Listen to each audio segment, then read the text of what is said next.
This video is brought to you by Dr. Kristen R. Bromley's Guitar Method Book Series and Online Music Academy.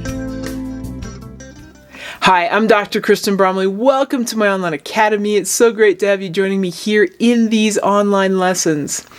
It's a Theory Thursday, so this is a fretboard theory lesson. In this lesson, we're going to build on what we did in the last lesson. So right now on these Theory Thursdays, we've got a series coming out that goes over how we create chord voicings along the neck in first position and all along the fretboard.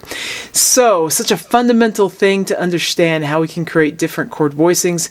In the last lesson, we looked at major and minor chords and how those are created, and then how we can voice them in first position. In this lesson, we're going to look at triad shapes along the fretboard. And actually, in the next lesson, then, we'll look at full-on different types of movable shapes that can be played along the fretboard, so like bar chords and that sort of thing, and how the different triads play into those. So it's going to be great. Let's go ahead and dive right into this lesson. So the little bit of review, we talked about major chords and minor chords, and we know that major chords take the first, third, and fifth steps of a major scale. So a C major scale, for example, we're going to take the first step, the third step, and the fifth step of that scale, and that'll give us a C major chord. Now, intervallically speaking, we have our root, that's our starting pitch, that's the one that the chord's named for, and then we have a major third interval above that, that's what makes it a major chord, and then we have a perfect fifth interval above the root as well. So we get that major third and that perfect fifth in there, and that creates a major chord. Then a minor chord actually has a minor third instead. And there's different minor scales that can come out of, but we get the root, the minor third, or the flatted third, and then that perfect fifth, and that makes it into minor. Now, what we have in first position is that we usually are doubling pitches and creating a full-on chord. There's a C major chord. We actually don't have a C minor chord for first position because it's got flats in it, but we have bar chord ones. But we end up doubling some of those pitches and playing a voicing that includes multiple occurrences of some or all of those pitches. So like the C chord that we play in first position has the root, the third, the fifth, the root, and the third.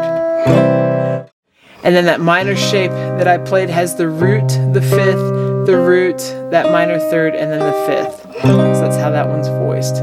Now, in this lesson, we're going to look specifically at just triads. Just the triad shape, meaning just one occurrence of the root, the third, and the fifth. I have something drawn up here on the board. Now, this is with the notation. I've got the major chords written out. Root, 3, 5. We're going to look at inversions and what that means as we look at triads along the fretboard. So, when we have the root on bottom as the lowest voice in the chord, we call that root position. And so C, E, and G is root position. And that's just 3 notes. It's the triad, root, 3, 5. Now, we can instead voice that by going 3, 5, root. This is what we call first inversion. So 3, 5, root. Alternatively, we could have the fifth on the bottom and go 5, root, 3. So 5, root, 3. So we have root position, first inversion, and then second inversion. So I have each of those as a triad option, and I can come back down. And of course, I could do the same thing with minor, but I'm just demonstrating this principle with the major chord. I didn't put it up here, but chord symbol wise, when we're writing things out with a chord symbol, we have a C chord in root position. That's mostly what we play with our first position chords, and our bar chords are usually root position, meaning that the root is on the bottom of the chord. The chord symbol just has the name of the root for a major chord. We will see sometimes inversions actually pop up in our slash chords. If you see slash chords, that's where you have the name of the root, a slash, and then a name of a note. So in this case, we would have C over E. That would make this one right here, C over E for that first inversion, because the E's on the bottom, and then this one is C over G because the G's on bottom. So that's how it works with our chord symbols. Okay, so now let's look at these shapes along the fretboard and we're going to dive in here. I have just some of them written up here over on the board that we can look at first up. So in the way that I've written it out, I just want to explain. So I have not specified a position, and so the roots have a square drawn around them. We have to locate the name, or not the name, but we have to locate the root that we need. So if it's a G chord, I have to locate the G chord, and then for whatever voicing, in that case, the G is on that second string, I have to find that voicing that matches where that root is located to play a G chord. If it was an A, and I find the A on that high string, I could play an A voicing there. So we have to be able to locate the roots for the specific key that we're playing in, and these are not drawn to a specific key. These are just the shapes that we can move around on the neck. So up here on top will be our root position 1. We can see it goes root, 3, 5. Then on this next one we have 3, 5, root, and then on the final one we have 5, root 3. So root position, first inversion, second inversion, sorry. The third one is second inversion. So we're not getting into 7th chords yet, but there's a third inversion once you get into 7th chords. Okay, so if we look at this, then this is on the top 3 strings. I'm going to keep in all my demonstrations for the moment the root at the 5th fret, or I'm going to keep, right now the root at the 5th fret. So when we do this, we've got a C at the 5th fret on that 3rd string, so we're playing in the key of C. So I have C, E, and G when I play this shape right there. Then, to play in the key of C with the next one, I've got the C on that top string, matching where my C is, and I have E, G, C.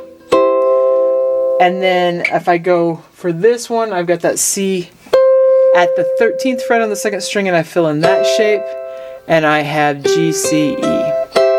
And I can play my triads in the key of C, just like so. Now, as I mentioned, with any one of these shapes, if I was looking for a specific chord, say I was looking for B flat, I'm going to have a B flat chord in each one of these cases. If I'm going to play the one that's in root position, I have to find a B flat on the 3rd string, and then play my shape there. So that's what I've got with that B flat at the 3rd fret of the 3rd string. And then I have a B flat on that high string at the 6th fret. And then I have a B flat at the 11th fret on the 2nd string, and I can play that shape. So I would have B flat, just like that. And in that manner, we could find any chord that we need. There's going to be one for every key along the fretboard, just like this. Okay, so now I don't have it drawn up here, but the shapes will pop up if we wanted to figure out how to play these shapes on different strings. So just to again play it there in C, just like that. Now we're going to be changing keys, but let's look at the next 3 strings. So if we call the strings a set of strings, a string set, so we've got the top 3 strings that function with these chords as a string set. Now we're going to move to strings 2, 3, and 4. So still, and we'll be changing keys. Now we're in the key of G because this is a G, but my G major shape, or my major shape on that string, looks just like that. I have ring, middle, index. So easy to play. Then, and that's with my ring finger at that 5th fret, playing in G. As I move up to the first inversion shape, which is slightly different, and they're slightly different because of the B string. The B string changes things because the tuning difference between the G string and the B string is the equivalent of a half step or 1 fret, the equivalent of 1 fret different than compared to all the other strings. So when we talked about intervals on Theory Thursday, we have a perfect 4th between E and A, perfect 4th between A and D, perfect 4th between D and G, but only a major 3rd between that 3rd and 2nd string, and then we're back to the perfect 4th. So that's why these shapes change a little bit. So root position on this 2nd string set that we're doing, which is with the 4th string, 3rd string, and 2nd string. And then with my ring finger at the 7th fret on the 4th string, I can play the 3rd of G, and my index finger on that, or I should say, sorry, 9th fret, I'm in 7th position, but my ring finger's on the 9th fret, so on the B, and then my index is at that 7th fret on the 3rd string. Middle goes on the root there at the 8th fret, and I have a G major triad in first inversion. And then as I continue, I can just sort of bar it. I've got that 5th, that root, and that 3rd, so D, G, B at the 12th fret, all in the same fret. So just like that. And now if we move down again and have another set of strings, we can do this again. So I'm going to change keys again, so we're just going to use this because this position works great for demonstrating these. I've got my pinky now on the D that's at the 5th fret of the 5th string, and we're going to have the string set that includes strings 5, 4, and 3. And in this case I got my pinky and then my ring finger as it moves to the next string in the next lowest fret, so fret 4, and then my index finger at the 2nd fret, and I've got a D major triad right there in root position. As I move to the next shape, I'm going to be up on the F sharp, which is the 3rd. So I've got that at the 9th fret, and then I'm going to bar with my index finger both the 4th string and the 3rd string at the 7th fret, and I've got my first inversion option for D major there. And then I'm going to go up and put my middle finger on the 12th fret, and my ring finger on the 12th fret, and then my index on the 11th fret. And I get my second inversion triad, so 5 root 3, and it would sound like this.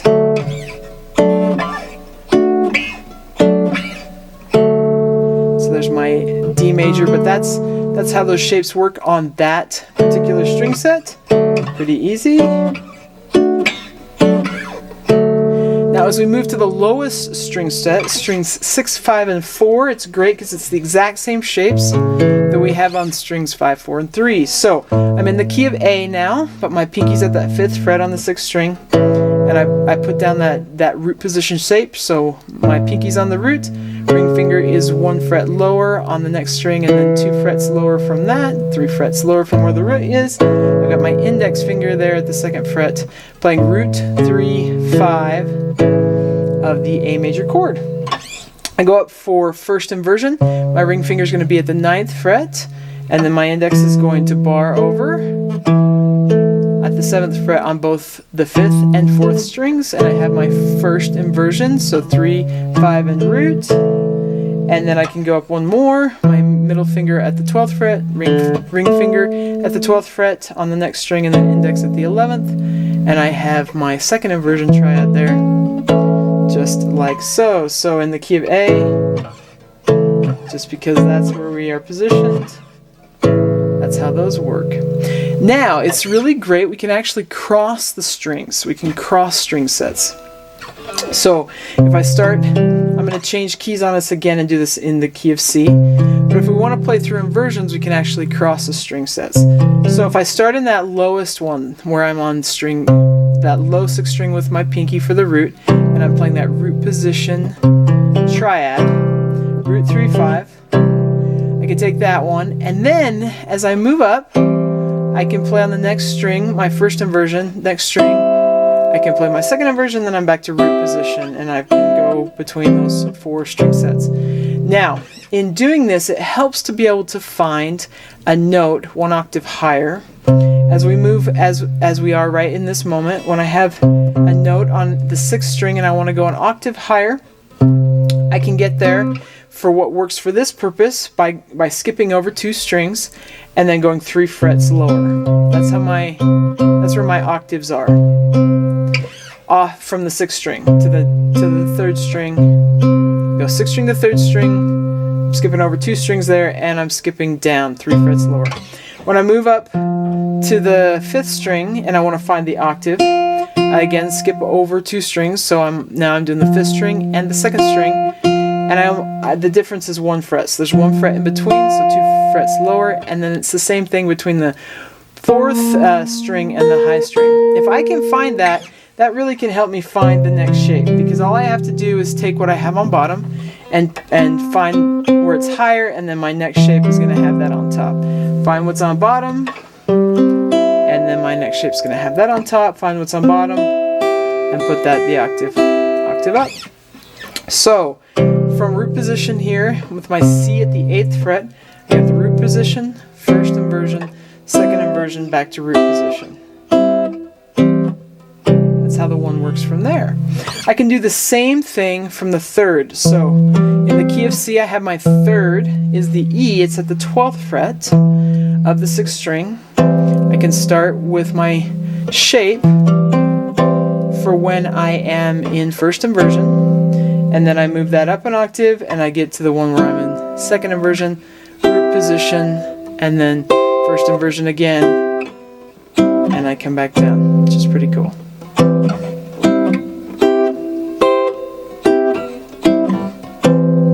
I could do the same thing starting in, now for some of you, depending on the guitar, this might be getting high, but you can do it in any key. I'm just demonstrating it in the key of C, which works great. I could have demonstrated it in B flat, actually. That would have put us a little lower, but oh well. Here we are in C.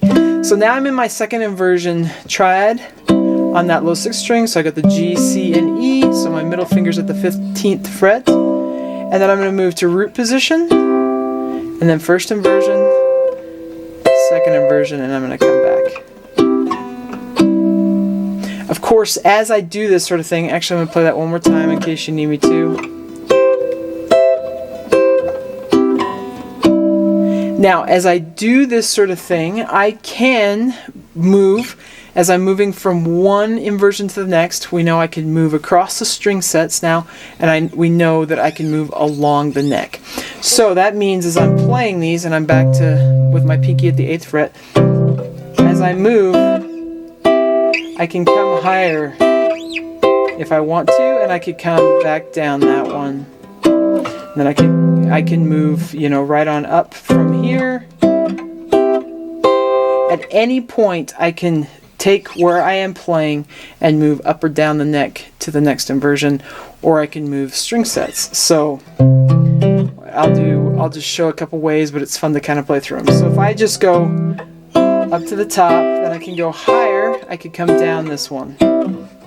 I could go higher and go up that one.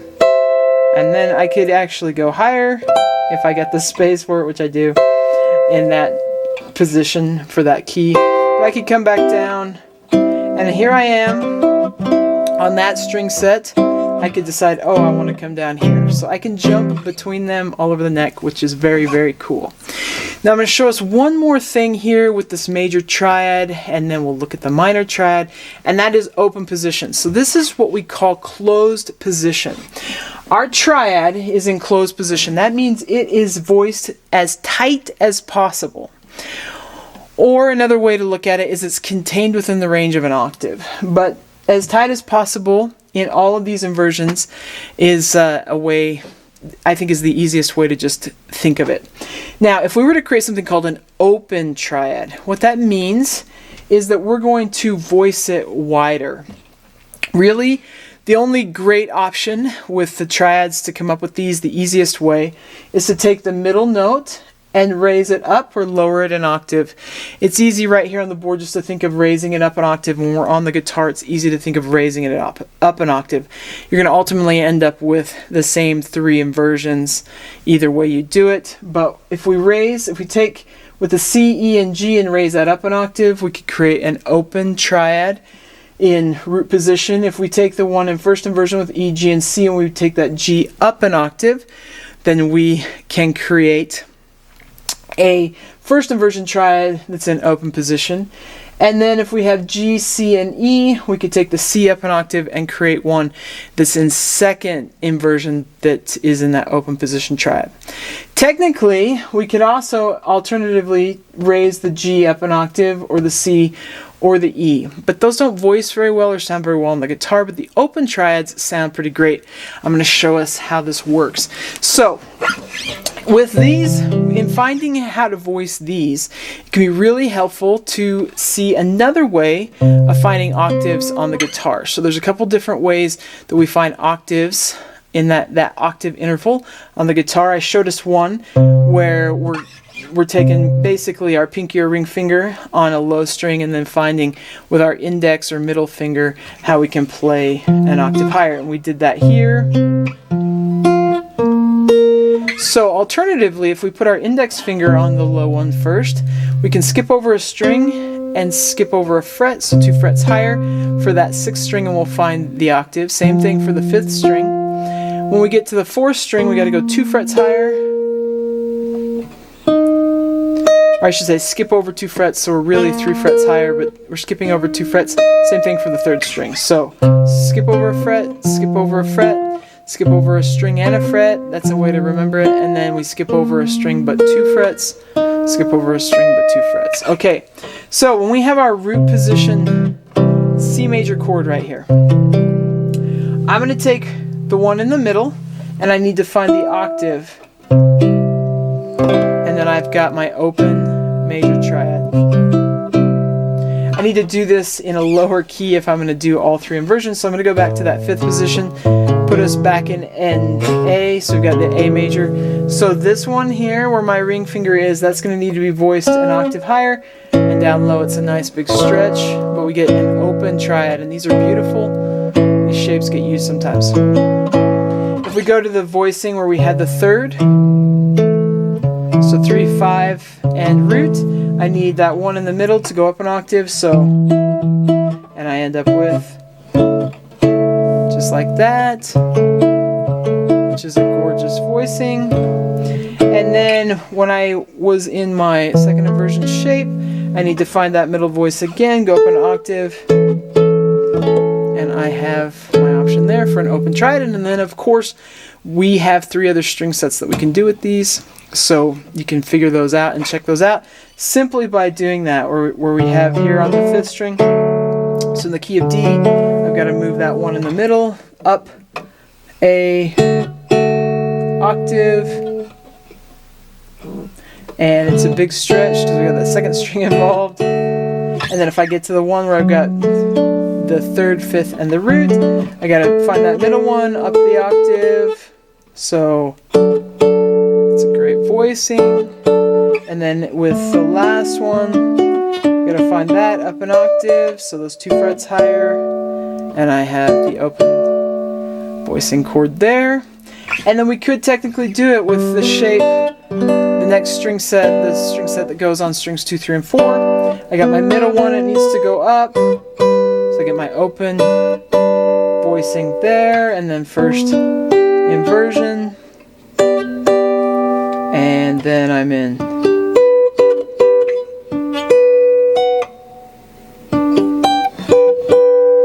I threw a 7th in there first, sorry about that. But there you have the open position there. Super cool. Okay, so there's the major triads. Closed position, which we use a lot, and then the occasional open position because they sound so great. And then you're wondering, well, how do we do the minor? Well, all we do with the minor is we've got to lower the 3rd. So up here on the board again, I have over on the right side the minor voicings drawn in. So with our initial major chord shape on top, we had root 3, 5. To make it minor, all I have to do is take where my 3rd is and lower it by 1 fret, and I'll get root, flat 3, or minor 3rd, 5th. So here is our minor chord shape. When we go up to first inversion, initially we had 3, 5, root. To lower that, we're going to be in the same fret. So, just like so. And then on the 2nd inversion, we had the root, we have 5, root, 3, so the 3's on top, so it goes down by a fret. So we have just like that.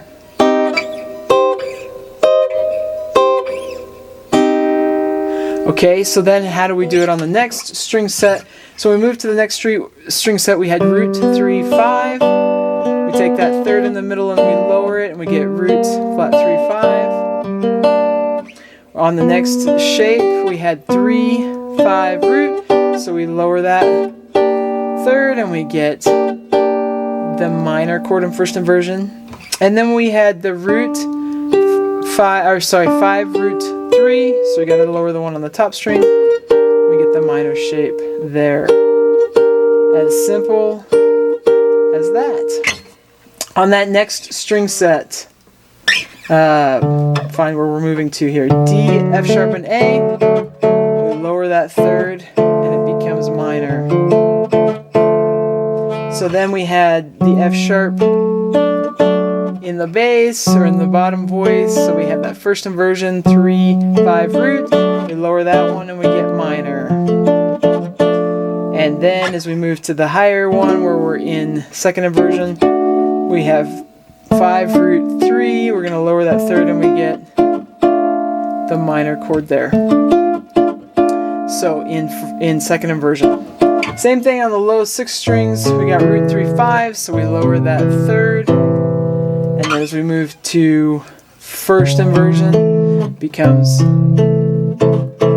And then on the low one, we move to second inversion, and that third's on top. It becomes minor just like that. And of course, with these, we could also do the open triads. So I have where it becomes minor.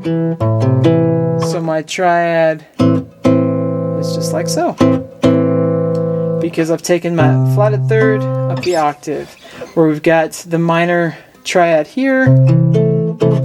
Have that E goes up, I get the minor one there, and then on the top, where that one I gotta make it minor, sorry, and then the one in the middle goes on top, and I've got all those inversions. And we can find the same thing moving to this higher position, make it minor, go up that octave. And then we have our minor off where my root is at the 12th fret. Take that one. Oh, sorry, I'm in the wrong thing here. And then